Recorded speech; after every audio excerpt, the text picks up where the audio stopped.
Oh yay, oh yay, oh yay. This Honorable Court of Appeals of Tennessee is now in session. God save the United States, the state of Tennessee, and this honorable court. Please be seated. That was on us. It turns out we were early. We had 4 different timepieces back there, so we took an average. Good morning. Just a reminder that the case is being live streamed. The case is being live streamed, so as you talk and as whatever you say or whatever we say is out to the world then, never to be brought back. So if you would call the case, please. And we have 4 cases that are consolidated for oral argument here. Erika Jean Schanzenbach versus Cheryl Hanzlik. Erika Jean Schanzenbach versus Alethea Skeen. Erika Jean Schanzenbach versus Rowan Skeen. Erika Jean Schanzenbach versus Denise Skeen. Okay, we'll hear from the appellant when you're ready. And each side has 25 minutes. Good, thank you, Your Honors. Martin Cannon appearing here on behalf of Erika Schanzenbach with co-counsel Andy Fox. I'd like to reserve 10 minutes for rebuttal. That'll be fine. I want to point out that you're okay coming out on the bench early just to make up for last time we were here when I came in the courtroom about 15 minutes late. And we were the only case on the docket, so I think you were all twiddling your thumbs for a long time. That's all right. When I was practicing law, I walked into this courtroom one time for a motion hearing to ask the judge, federal judge, to recuse himself. And I thought early, and I looked in through the door when I walked in there, and I saw the judge was already sitting up here. His law clerks were sitting up here, and the marshal said, "He's been ready for you." It was not a pretty sight. Not pretty. I might have said I'd like to reserve 10 minutes for rebuttal. That'll be fine. Okay, the facts of this case you've read. The case has obviously been thoroughly briefed. There are lots and lots of facts, more facts probably than are in most cases. Erika, of course, is a presence outside the local abortion clinic. She stands on the public right-of-way and calls out to women, offering other options, sharing scripture, holding signs, offering pamphlets, speaking from across the parking lot in a necessarily raised but kind voice. She is not confrontational. She breaks no law. She uses a small amplifier, sometimes made necessary by the respondents. She wants to be approachable. She wants people to see her face, so she wears no glasses. The conduct of the respondents is entirely different. The recitation of facts is mind-numbing. In the briefs, of course, it's all accompanied by citations and it's scattered throughout the briefs. I feel in a kind of an unusual position here that it's a good idea to pull the facts of the respondents' conduct together all into one place without all the recitations. And even though you've probably read it, I'd like to go through it very quickly, just in kind of a bullet point fashion. With respect to respondent Alethea Skeen, she hangs on Erika's signs. She blares bullhorns in her face. She drowns out her verbal messages and blocks her visual messages. She gets in her personal space, a very small personal space. She touches her. She pushes her around. She blocks with umbrellas inches from Erika's face or her sign. She follows her face to face. In one very revealing incident, Alethea steps behind Erika to get out of range of Erika's body-worn camera and stands behind her, blowing in her ears and saying, "How about now? How about now?" referring to what we do not know. The important thing about that event is that it shows up on video. Even though she steps behind Erika to be out of range of video, there is a very crisp, very sharp shadow on the ground that shows exactly what's going on. You have to watch that video. Alfred Hitchcock could not have made a creepier, more dramatic scene. That is at Volume 5, Exhibit 5, 47 seconds to 54 seconds.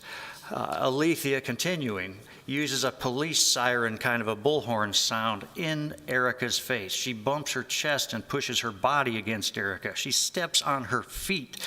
She presses her face against Erika's arm when it's held up to create distance.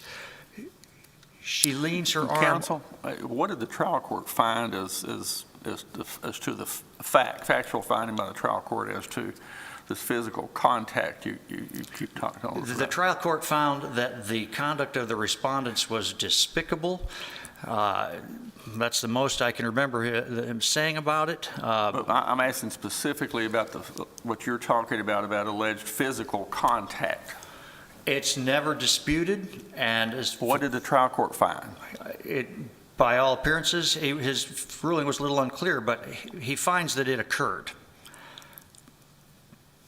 He just got hung up on other questions, not on the facts. These facts are not disputed, really.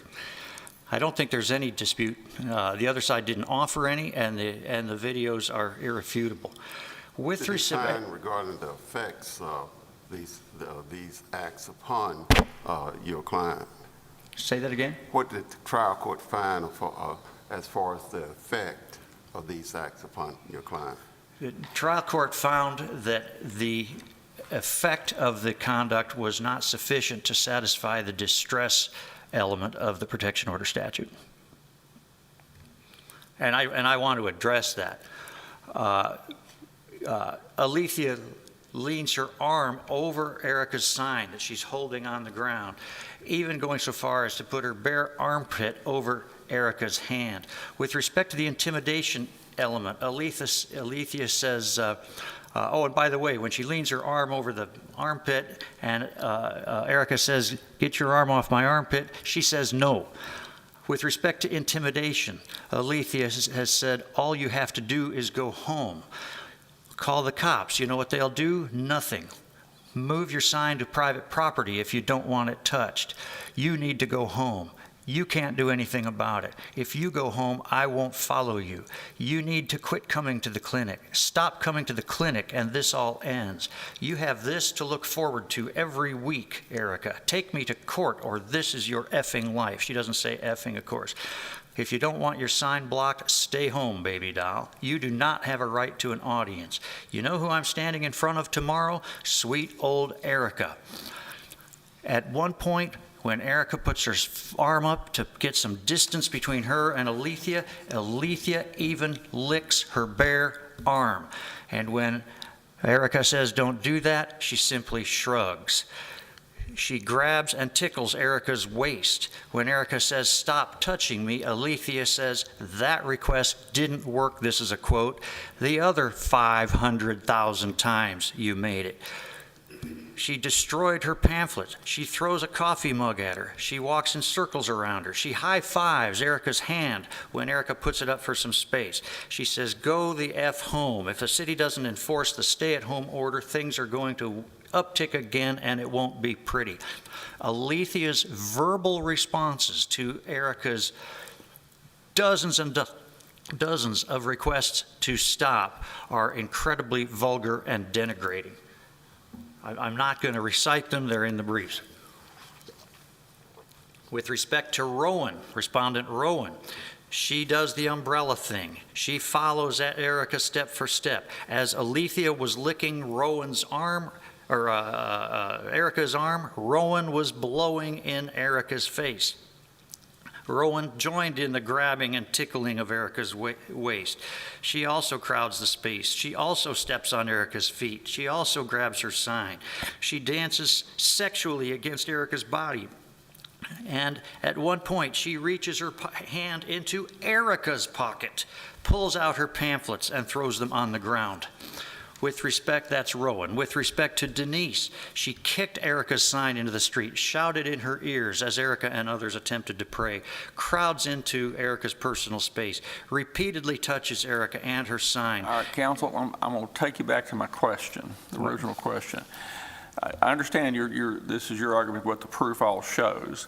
My question, we remanded this case once before, remanded the case for additional findings of fact. Includes what did the trial court find as to any contact between the respondents and the petitioner? He didn't make any decision as to whether it occurred or didn't occur. That was not a question. I don't think he addressed it. But he just says it doesn't result in the distress that would have to occur. And of course, unconsented contact is one of the elements in the statute, but he didn't address that. I'm sorry, I didn't mean to interrupt you. You were answering. Did the trial court make any findings as to your client having touched anyone? Well, there's one place, and I'd like to talk about it. I might get into my rebuttal time, but there's one picture the other side put in that seems to show Erika's hand on one of the other respondents' body. And the judge kind of looked at that and decided this was sort of a thing that both people are doing the same thing. There's no support for that. There's no support for the interpretation of that picture, and I'm prepared to talk about it at some more length. Are you basically arguing then that the evidence preponderates against these findings by the trial court? Absolutely. I don't even think it's a close question. Including as to any physical contact between the parties? Absolutely. All The right. preponderance is, of course, the All right. standard here, but I think it's easily met. With respect to the distress, going back to Denise, at one point Denise says, "Poor little Erika, about to have a breakdown." With respect to intimidation, Denise says, "I don't want you at this clinic, go away." When Erika says, "You need to back away from me," Denise says, "You need to retreat." She makes very vile references to Erika and her father, physically sexual tongue gestures in her face. She shadows her for 2 hours. She steps on her feet. She puts a bullhorn in her face. At one point, Denise even clunked Erika on the head with her umbrella. Nearby police officers witnessed that and cited her for assault. Finally, Cheryl, repeatedly, 4 or 5 different days, blares a loud police siren directly into Erika's face and says, "I don't care if they have hearing problems later in life." Of course, she also does the same type of following. Now, what is missing here? There is no tit for tat. This is not a he said, she said. There is no evidence of any improper conduct by Erika. In fact, throughout several months of this constant taunting and physical assaults, Erika never lashes out, not one time. She also never loses her cool, except once, and that once is illuminating. She is parked 500 feet from the clinic. She has walked back to her car when it's time to leave. Alethea has followed her step for step in her personal space the whole time. And when Erika gets in her car and has to swing the nose out to the left to get out of her parking space, Alethea is standing there blocking it, and when Erika rolls her window down just a little to ask Alethea to move, Alethea sticks her hands inside the car. At that point, Erika shrieks in terror. That one event would satisfy this statute, and it tells you all you need to know about the distress that she has experienced. You said that there was a citation for assault. What was the result? Is there anything in the record regarding the results of that? I don't know exactly what the outcome of that was. That was after our hearing, and I don't have it in the record. But she was definitely cited. Now, that shriek in terror when Alethea reaches into the car is at Volume 5, Exhibit 5, Alethea 3930 to 4054. Now, with respect to the actual argument, I've never taken so long on a set of facts. There are several errors here that we've assigned, of course. The first of those is the most important, not just because it's huge, but because I think it corroded the court's approach to the other questions. If you fix this one, the others get easier. And that error is the idea that there is constitutional equivalence between what Erika does and what the other people do. If Erika is standing here calling out to somebody, a lady or somebody going into the clinic, "You don't have to do this, we can help you, there are other options," or whatever her message is. And if the other person is standing next to her calling out to the same person, saying, "Your body, your choice," whatever that is, we wouldn't be having this argument here today, but that isn't what happens. Imagine Erika standing here trying to make that pitch, and the other folks turn their back on the person going into the clinic, or very often there isn't even someone going into the clinic, and turns their attention to Erika instead, blocking her effort to communicate with those people, with the sound, with the umbrellas, with the taunts, and so forth. Erika has a message. She expresses it civilly from the public right-of-way. Her conduct has a legitimate purpose. She breaks no laws. There is no available argument that Erika's conduct is not constitutionally protected. On the other hand, the respondents, all of them, engage in vile conduct. They have no real message. They don't even try to have a message. They act overtly only to obstruct Erika's. They break many laws. I can list them here. Tennessee statutes, if you wish: assault, disorderly conduct, harassment, disrupting a lawful gathering. The police is present on the scene. They come and go. Sometimes they're present, like when they cited Denise, but often they are not. Other than this time that you said that Denise was cited, and you don't know nothing's been presented regarding the results of that, have there been any other arrests or citations made? There was another one that was of another person, and it wasn't one of the parties to this case, but I'm aware that there was that other arrest, and I don't know what the outcome of that was either. Have the reports been made to the police?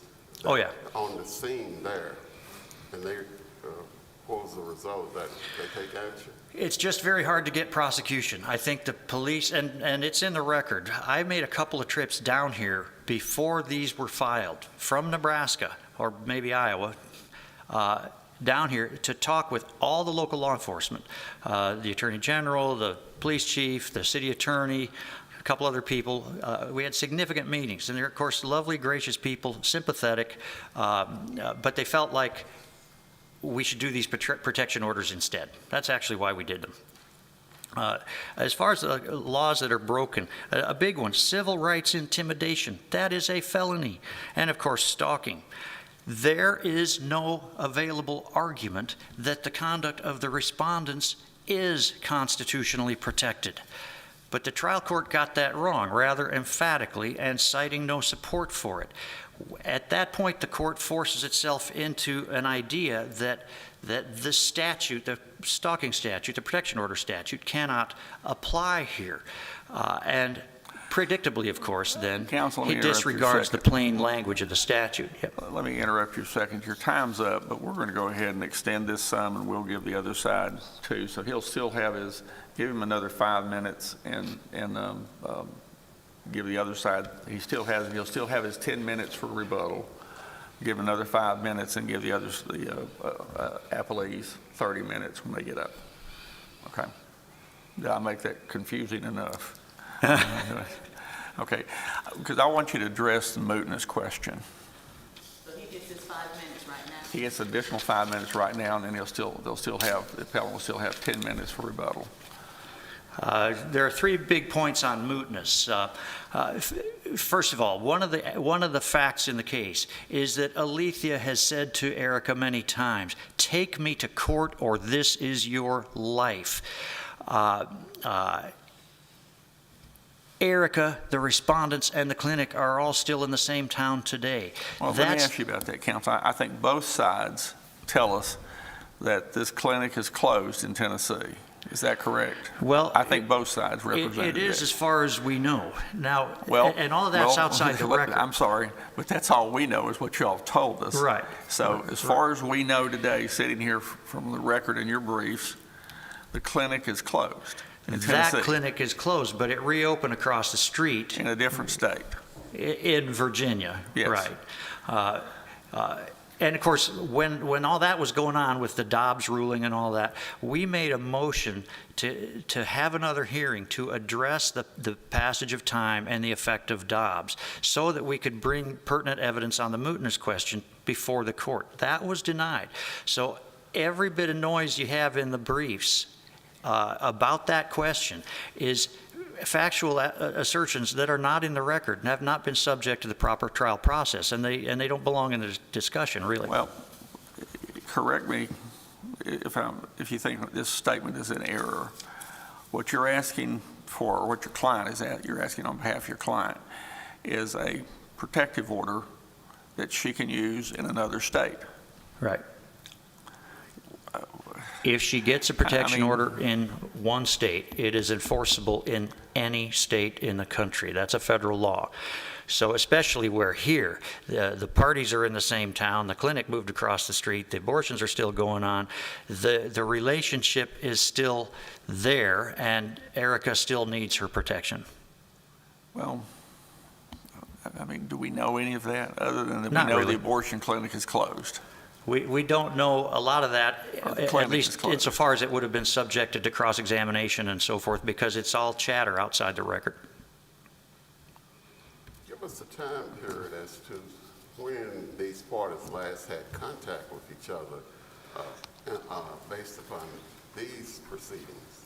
Well, it's been, I suppose, 2 years. I don't remember when we were last down here, but it is correct that things have settled down, partly because of the change in, with Dobbs and things like that, but very possibly only because we filed the protection order cases. And if that's the case, you can't give any legal effect to the fact that things might have settled down. When At the time of the incident that you're talking about, these incidents, to the time you actually filed, how long a period of time expired between that? there were several months after the incidents in question had mostly occurred before Erika filed. But that is because we were engaged in a back and forth with all the local law enforcement, trying to get them to sort of step up and admonish these people or issue some citations or Is any whatever. of that in the record? That is in the record. Who testified to that? Erika. That she was dealing with the law enforcement to try to get them to do something? I believe so. I believe so. Now, if you look at that statement, take me to court, this is still on the mootness, take me to court or this is your life, that statement asserts that only a ruling will do here, and that only the right ruling will do. If you look at the behaviors in question, you cannot imagine that after a denial of a protection order, they won't be emboldened. Back to the argument. With respect to distress, the preponderance of the evidence supports Erika. She testified she gets sick to her stomach. She has anxiety, sleeplessness, loss of concentration. She even talked about going home and drinking. The respondents themselves taunt her. This is in the record. Alethea says to her, "Oh, look, you're so scared." Denise taunts her, "Look, you're having a breakdown." The videos show that she normally holds her signs with her hands over the edge of the sign, and on one and others in particular, as Alethea approaches, you can see Erika's hands tense up over the edge of the sign, and she testified that happens because she's expecting something violent. She walks backward. She won't even turn her back on these people because she's afraid of what they'll do. Of course, there's the shriek. There are hundreds of requests to stop. The reason the statute pays attention to that is because we request people to stop things when they are causing us distress. Emotional distress cases always address the question of what is sufficient. I have never seen so much distress evidence disregarded in any prior case. They'll argue that she, in the court, made a finding that she returns to the clinic, so she must not be too distressed. That is not evidence of no distress. Erika testified that she goes to the clinic because she feels a sense of duty to her fellow man and to God to do this. She doesn't go because there's no stress. She goes despite the stress. She should not have to abandon the public right-of-way to hooligans. Her right to be there is much like her right to go to work, to go to school, or even to be in her home, and the statute contemplates those things.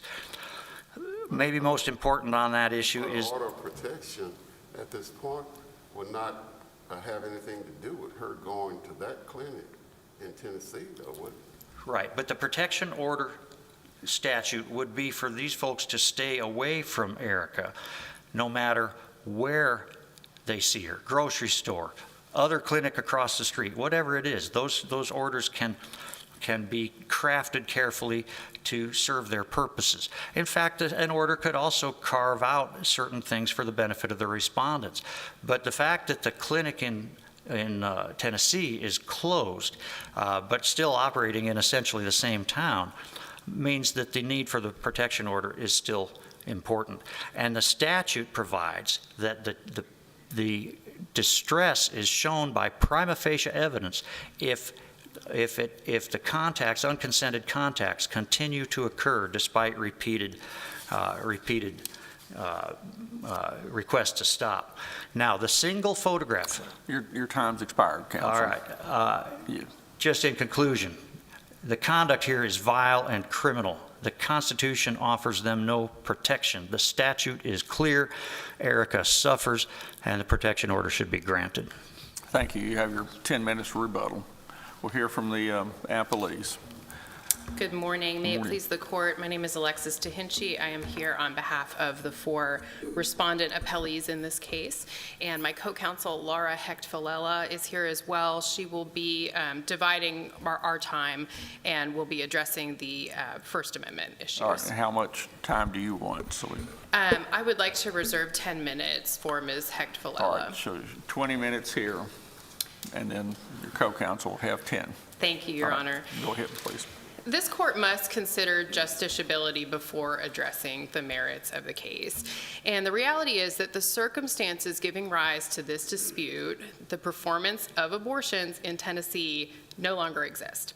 The court can take judicial notice of Tennessee's statute banning abortions. There is no need to supplement the record in this regard. There is a statute on the books that prevents currently the performance of any abortions in Tennessee. And this is not a typical voluntary cessation situation for purposes of the mootness doctrine. The record here shows that the interactions between these parties only occurred at the Bristol Regional Women's Center Clinic, and that both parties were there because of their views about abortion. There is no evidence in the record that there was any contact between these individuals at any other place, not at a workplace, not at a home, not at a church, nowhere else other than outside this clinic. And again, the court can take judicial notice of the fact, as appellant herself raised, that the clinic does not exist anymore and does not perform abortions. As none of the parties have any reason to stand outside the clinic today, there is no reason to believe that the conduct at issue here would ever occur again. And I'd like to read a quote from the case Shaw v. Metro. This is 651 Southwest 3rd 907, Tennessee 2022. Quote, even when there is voluntary cessation, however, a court may nonetheless dismiss a case as moot if the court determines it is absolutely clear that the alleged wrongful conduct cannot be reasonably expected to recur, end quote. That is the case here. Based on the appellant's own assertions, if the conduct is to reoccur, it would reoccur in Virginia, which is another state where appellant could again seek an order of protection under that state's laws. But all of that is speculative because there is nothing in the record about who is going to the Virginia clinic or whether there have been any other interactions between these parties. And we would respectfully represent that there have not been any interactions between these parties for 4 years. There's also a quote from the case of Lynch v. Putnam County that I'd like to read. This is 301 Southwest 3rd 196, Tennessee 2009. Quote, decisions to dismiss a case on the ground of mootness require the exercise of judgment based on the facts and circumstances of the case. Tennessee courts do not apply the mootness doctrine mechanically. Rather, when the question of mootness is raised, they consider many factors, including the reason that the case is alleged to be moot, the stage of the proceeding, the importance of the issue to the public, and the probability that the issue will recur, end quote. Again, Erika's suggestion that similar conduct could hypothetically occur in Virginia is entirely unsupported by the record in this case. And regardless of that, a gap in time of 4 years suggests that no order of protection is needed here. The order of protection statute is designed to provide temporary prospective relief. What is that 4-year gap in time? The incidents at issue here occurred in 2019 and 2020, and the hearing in this case occurred in August of 2020. The last incident alleged, I believe, was January 2020. So we are 4 years out now from every alleged incident in place here. And again, Well, I this mean, statute... most of that delay, that certainly the petitioner was not responsible for that delay. I mean, when the matter came up and we remanded it, that all took time, but that's not her fault. Sure, Your Or Honor, yours. but certainly the petitioner here could have filed for a new order of protection if she chose to do so. And I would also like to address the appellant's notion that they ask for a new hearing. Their request for a new hearing is very short. It's 3 paragraphs long. It doesn't say anything about presenting new evidence. And the trial court's response to that essentially is that the court finds that the limited issues are outlined by the Court of Appeals. The Court of Appeals, this court, remanded the case for findings of fact, not for a new hearing. And I think that is important because my opposing counsel has essentially accused us of committing equitable estoppel here and saying that we should be equitably estopped because we made inconsistent statements. That is not the case. We, in our opposition to the motion for hearing, told the trial court that if a new hearing were to be granted on remand, it should be limited to events occurring after August of 2020. In other words, we did not believe that this court had remanded the case to reopen the whole bucket of worms and rehear evidence about incidents that occurred prior to the original hearing. We certainly did not conceal any facts or, conceal any mootness argument. In fact, we told the court at the time that there had been no evidence of other cases. So this whole argument about sandbagging that appears in the reply brief is just not applicable. But returning to the mootness argument, we don't contest that an order of protection entered in Tennessee would be enforceable in Virginia. But what we do contest is that this statute is not designed to be a backward-looking statute. It's not a civil case for damages where we're looking to get relief based on something that occurred in the past. It is a prospective-looking, forward-looking statute that is designed to provide relief to somebody who is in a dangerous situation, and that simply is not the case here. The facts just do not support an order of protection in these circumstances. Turning to counsel, excuse me. Yes. Let me ask you the same question I asked your opposing counsel here. What did the trial court find, if anything, is the way of physical contact between these parties? I'm talking about the actual physical contact with anything, hands, touch, feet, umbrellas, signs, what did the trial court find? Yes, Your Honor. The trial court, in his findings of fact and conclusions of law, did not make any particular statements about physical contact. The most he said was sort of a blanket statement that I believe he said the respondent's conduct is reprehensible as shown in the videos. And that was pretty much the entirety of the finding of facts as far as the actual conduct goes. I would respond to my opposing counsel's comments about what the videos show by saying that I would encourage the court to watch the videos because I do not see some of the things that respectfully my opposing counsel claims to see. There are incidents where Ms. Schanzenbach claims verbally that, for instance, somebody is standing on her foot or somebody has licked her, but that is not visible in the video evidence. There are other things that are not visible in the video evidence as well. I don't hear the shriek, this terrified shriek that he's talking about. I have watched this video. It's not apparent to me. So I think there is evidence, certainly in the videos, that supports the trial court's finding of a lack of emotional distress. But I also think that the trial court expressly referred to the petitioner's testimony and said that the petitioner's testimony does not show emotional distress. And that is a credibility determination. And the standard of review for a credibility determination is clear and convincing evidence. There must be clear and convincing evidence to overturn that ruling. And I don't believe that the petitioner or the appellant here can show clear and convincing evidence that would go against the trial court's ruling in that regard. I would urge the court to separate these cases out. my opponent wants to lump all of the conduct together against all 4 respondents, but there are 4 separate petitions for orders of protection against 4 separate individuals. And for instance, as to Cheryl Hanzlik, the only alleged conduct is that Ms. Hanzlik played a bullhorn siren noise near Ms. Schanzenbach on several occasions. That's it. There is no physical conduct shown. There's no physical conduct alleged. So I think it's important to separate these out. I don't think that playing a bullhorn siren near Ms. Schanzenbach rises to the level of what would be required to obtain an order of protection. I don't think any First Amendment analysis is even necessary as to that behavior because it simply is not behavior that satisfies the statute's requirements. The appellant calls Ms. Hanzlik's actions criminal conduct. That is absurd. Playing a bullhorn siren is not criminal conduct.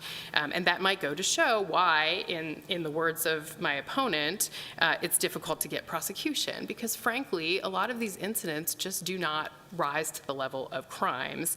And my opponent has referenced civil rights intimidation. No claim has been filed about civil rights intimidation. We're not here on a claim of civil rights intimidation. We're here on an appeal of a denial of an order of protection.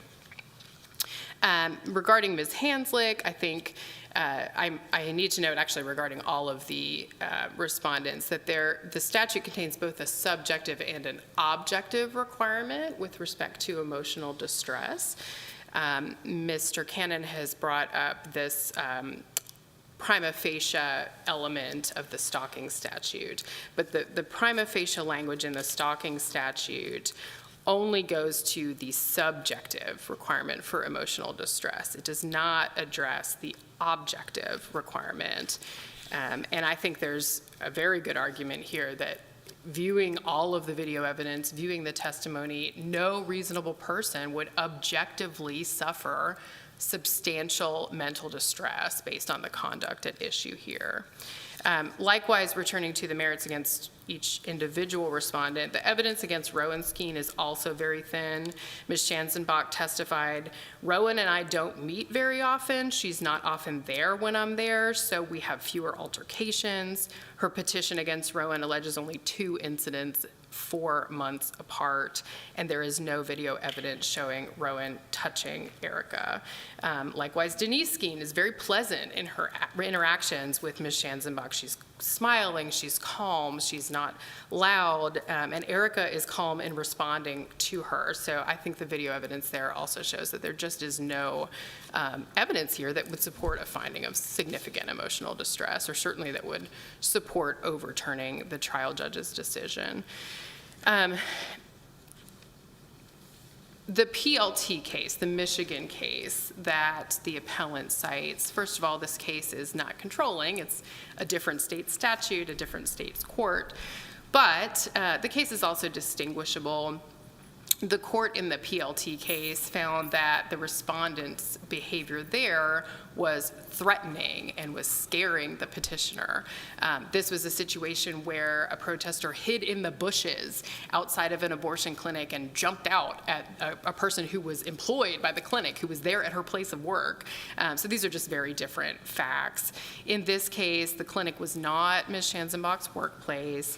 The police were often present, which would just logically lessen any fear of harm. There were lots of other people around. There was law enforcement there.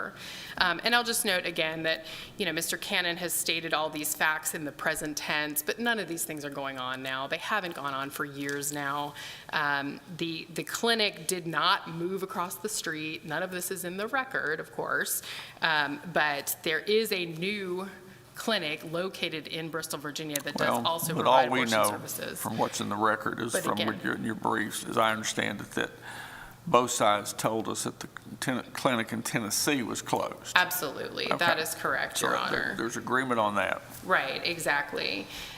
So again, there's just nothing in the record that would support an order of protection, based on anything that's happening now or that has recently happened.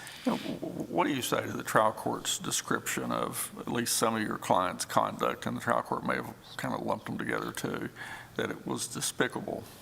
I believe the word that he used was reprehensible, Your Honor. Excuse me.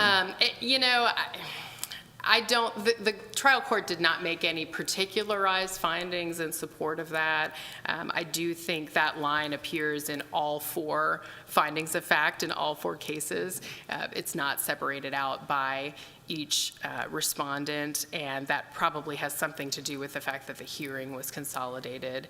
But I think certainly reasonable minds could differ about that, and in watching the video evidence, I don't believe that the evidence supports that, but I also don't think that that necessarily matters all that much in terms of upholding the trial court's ruling. I think the trial court correctly ruled that the petitioner did not meet her burden of satisfying the requirements of the statute, and also that the respondents had a First Amendment right to be there and to say the things that they were saying, and my co-counsel will address that in just a moment.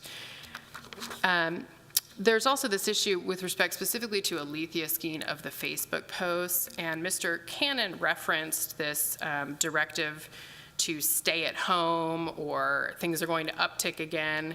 Mr. Cannon referenced that as though it was verbally stated to Ms. Schanzenbach. That is not the case. It was a Facebook post by Ms. Skeen, and it was not directed at Erika. It was a generalized Facebook post that said something to the effect of things are going to uptick again and it won't be pretty if the police don't enforce the stay-at-home order. Again, this was during the height of the COVID pandemic, and I think there's a reasonable assumption that she was referring to an uptick in COVID cases. If all these people are coming out and gathering in the early days of COVID when nobody understands how the disease is transmitted and all of that, she's saying that the COVID numbers are going to uptick again. She's not referring to anything specific to Ms. Schanzenbach. Ms. Schanzenbach herself testified that the emotions that she experienced were largely frustration and exhaustion. And I would just state again, frustration and exhaustion is not the same as being terrified. It's not the same as the kind of substantial, significant mental distress that the statute contemplates. I believe it's also important to note that Ms. Schanzenbach's free speech rights are not at issue here. The respondents are not state actors. They are not infringing on her free speech rights at all in a constitutional sense. She complains that they are there to drown out her message, and they actually write, the appellant writes in the appellant's brief that their purpose is to drown out Erika's message, but drowning out one's message is not something that the Order of Protection statute protects. So with that, unless the court has any further questions for me, I would like to yield my time to Ms. Hecht-Villella. I hear none. Thank you.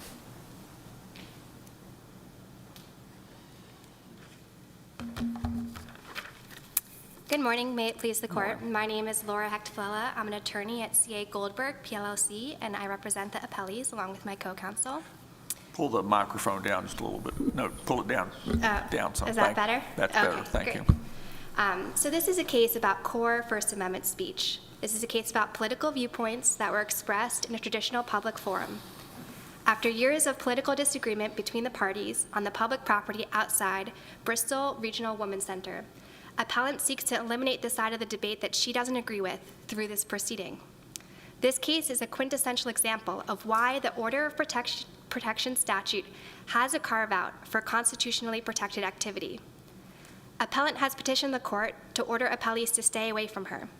If granted, this would create a floating zone of no First Amendment activity around her, meaning that if appellant went to go protest in front of the clinic, as she was wont to do when it was open, our clients would be barred from being there and from expressing their own political opposing viewpoints.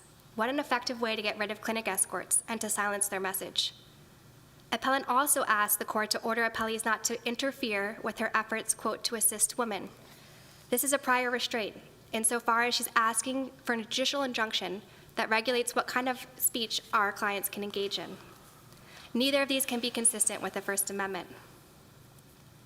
The trial court found that the environment outside the clinic resembled a political rally or a sporting event where many people came to express their ideological viewpoints. Just like appellant, our clients were there outside the clinic to express a political viewpoint. They were there with a legitimate purpose, supporting women who were seeking health care at the clinic. They did this through their expressive conduct. They wore bright pink vests with the words pro-choice written in huge letters on it. Some escorts carried signs, including honk twice for choice. And they escorted patients from their car door to the clinic door safely. They also expressed their message through their spoken word. They provided emotional support to patients who were entering the clinic, and multiple times told appellant and other protesters to stop bothering patients, stop yelling at patients, and to go home. There's a long recitation of facts that the court has heard this morning, but one thing that my opposing counsel did not talk about was the reason that both parties were there at the clinic, which was to express their own political viewpoints. Our clients had a right to express their political message on the public property outside the clinic, and the appellant also had a right to be there to express hers. Public sidewalks are traditional public forums where the marketplace of ideas are in full effect. Unlike when you go on a website or read a newspaper, if you hear something that you don't like when you're outside on the street, you're exposed to speech that you might feel is unwanted. Yes, the record reflects that the parties' speech and conduct was loud and abrasive on both sides here, but there's nothing in the First Amendment that requires politeness. These are parties that have been political opponents for years. The record reflects mutual dislike, and it reflects unpleasant conduct on both sides. Maybe the parties have some explaining to do with each other or with the authorities, but we can't let this process, which was developed to protect victims of domestic violence and abuse and people in emergency, dangerous situations, be used as a prior restraint against First Amendment activity. And I think it's really important to note that the appellant is not without a remedy here. The trial court correctly determined there are other options that could be better suited to address appellant's interests without placing an undue burden on speech. That includes a criminal case or a civil case. The appellant has chosen to pursue this avenue instead, perhaps because the order of protection is such a powerful tool. It's designed to protect the safety of victims of abuse and allows for significant ex parte relief on a very limited record. This is the wrong tool here. The order of protection statute is not a remedy for disagreeable speech. It's a blunt tool. If the appellant succeeds in her case, my clients would be charged with a serious crime. They would have their firearms taken away. They'd be prevented from going to the clinic to support their cause. And the relief in an order of protection is not designed to be narrowly tailored. They're blanket stay-away orders, no contact orders, and restrictions on First Amendment speech should be no greater than what's essential. They need to be narrowly tailored. Appellant's misguided theory would create a race to the courthouse. Anytime ideological adversaries clash in the market square over politics or sports or any manner of things that people disagree about, one party would be incentivized to rush to get an order of protection barring the other from being able to express their views. The trial court correctly found that both parties here have a First Amendment right to be present outside the clinic when it was open and to voice their beliefs. The conduct of each party also serves legitimate purpose. Both parties were there to assist women. They just differed in how they believed that assistance should look. These issues would be better addressed in a federal court, a civil lawsuit, or a criminal court setting, not through an order of protection.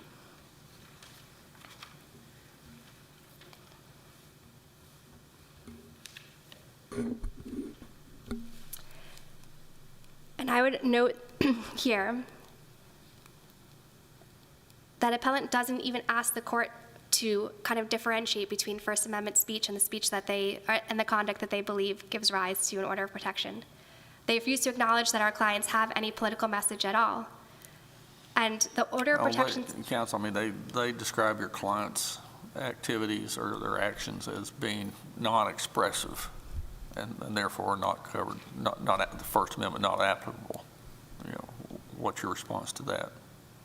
I think the record shows that my clients clearly were expressing a First Amendment message. The whole reason that both parties were there outside the clinic is because they were there to express a political viewpoint. My clients were there to support their viewpoint in support of abortion. They did this through their conduct and through their spoken word. It was very clear that that's why they were there, and it's the same reason the appellant was there. She was there to express her opposing views on abortion. I think to say that one party has a First Amendment right to express their viewpoint and the other doesn't, it just doesn't make sense. This is not a case where the parties were meeting in a private area or outside of the context of this of a forum where people were expressing their political views. This is a case where people were drawn to one particular location to express political viewpoints.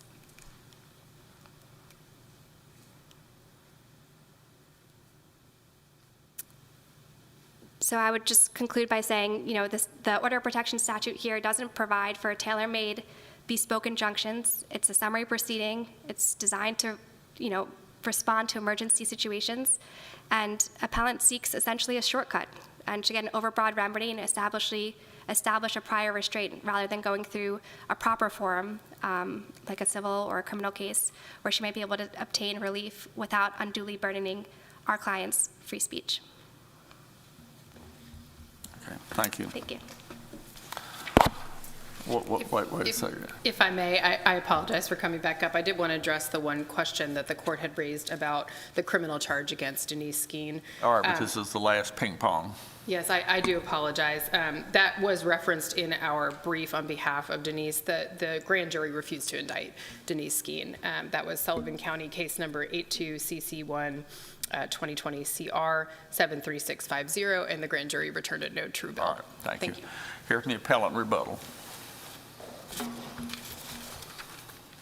Very quickly, the only question here really is whether Erika should have gotten her protection order based on the facts that were brought out in the trial, the videos, testimony, the whole shebang. But in the trial, everything after the trial, except maybe the fact that the clinic on the Tennessee side of the border is closed, as to which everything else is outside the record. We have literally no competent evidence that Erika no longer needs a protection order. I can't just say that as a matter of law. I feel it right here. We don't know because it has not been addressed. Look at the conduct of the respondents. All the things that create the recipe for this problem are still in existence. The abortion clinic is operating basically in the same town, not far away. So, Counsel, I mean, you keep trying to do that, but it's in a different state. It's in a different. And we understand what you're saying. I think the court can take judicial notice of Bristol, Tennessee, and Bristol, Virginia. Sure. That they exist, but Everybody can just. But I suggest to you, just don't refer to it just being down the street. It is a different state. It's correct? a different state. It's I don't know, it might be a mile away or something, but it's very close. However, it's in a different state. But very importantly, the protection order is based on interpersonal events between the parties, and those could still occur somewhere else. And a Tennessee protection order is enforceable in Virginia. Opposing counsel mentioned that these things have only occurred at the clinic, but there's evidence in the record that the respondents have made reference to Erika's home and that they know where she lives. Opposing counsel says this is not a voluntary cessation case. There's no reason to think these things will occur again. There is no evidence of that. Well, let me ask you another question, please. The trial court, whether or not you agree or disagree with this statement by the trial court, the only aspect of the order of protection statute that could arguably apply in this instance is the stalking section. Do you agree that that the trial court was correct on that? What we're talking about is the stalking section. I think that's fair. Okay.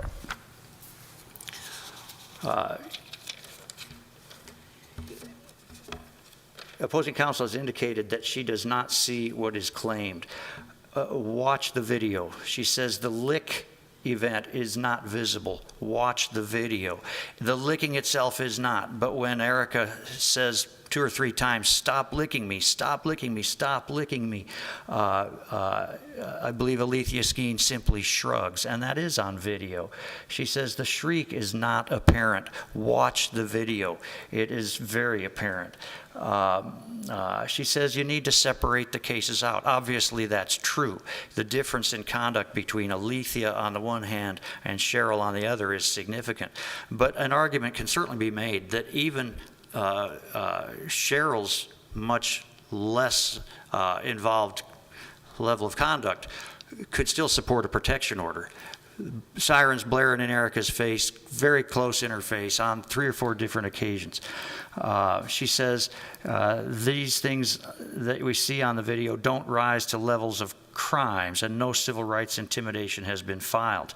As you've heard, there were conversations with law enforcement on all these things, and this is where we wound up as kind of a plan of action after that. No reasonable person would find the distress. Look at the videos. The Constitution here, I agree with them, is not controlling at all. We don't have state actors here. The only reason we're talking about the Constitution is A, because the trial court got hung up on it, and B, because the Constitution does not prevent the treating of their conduct as the crimes that it is. Criminal conduct, even if it involves some speech, can be proscribed under the Constitution. So the court got hung up on it, and part of that is fear in the court that he can't touch this because it's a constitutional issue. It's just not. Many things that involve speech can be crimes, and this is a classic example. Did the trial court watch the video? Say it again? Did the trial court watch the video? Yes. But yet he made a finding of no emotional distress? He made that finding. I think it is appalling, and I beg for you to watch the videos. The preponderance of evidence standard, I think, is easily met here. Opposing counsel talks about this as though this is opposing political viewpoints all just being expressed on the sidewalk. There's one political viewpoint being expressed by Erika. 98% of the other conduct is conduct directed toward her. It is not expressive, it's criminal. And why would that not be? I mean, it's not uncommon to have protesters protesting protesters. So why, I mean, is it just the fact that they were in effect protesting her makes their conduct not the expression of Well, political I don't know how belief? much time I have, but Erika is not a, pardon? I'm sorry, go ahead. Erika is not a protester. She is just reaching out to a woman, trying to communicate with her and affect her choice at the last possible minute before she goes in and makes All it. right. The other people, you're right about the protesters protesting a protester thing. That's a good way to put it. But they are directing their conduct toward her. Their only purpose is to overtly obstruct and block her message to the ladies going in. And I might add that half of what they do to Erika when there's no lady going in. They're just there to harass and intimidate her, make her go home. That's all it is. And any messages that they have that are political or viewpoint or anything like that are so scant, they are irrelevant.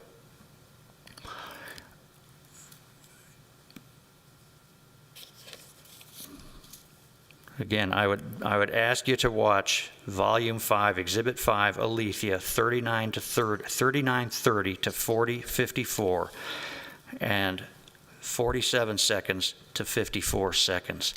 The evidence is overwhelming here. The only way this got derailed is because the court felt it was a constitutional issue. It just isn't. Thank you. Thank you. Of course, thanks to counsel, all counsel, for your arguments today and your briefs are both sides very well presented. I think the one thing we can agree on, I expect that the two sides will agree on, was the trial court's finding that both sides are very passionate about their causes. Recess court until 1:30 this afternoon, please. All rise. This court now